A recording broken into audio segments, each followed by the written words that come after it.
মাক হ'লো বুলিয়ে যে বিষত চকু পানী নোলাব তেনেকুৱা কোনোৱেই কথা নাই। বহু দিনৰ পৰা মই সহ্য কৰি আছোঁ নিজৰ বিষ।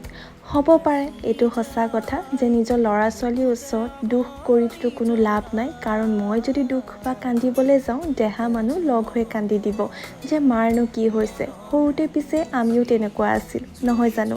কিন্তু আজিও যদি মই নিজৰ মাৰ কাষত বহি অলপমান যদি বিষত থাকোঁ, মায়ে কিবা এটা সুধি দিলে মোৰ চকুৰ পৰা চকু পানী ওলাই যায়।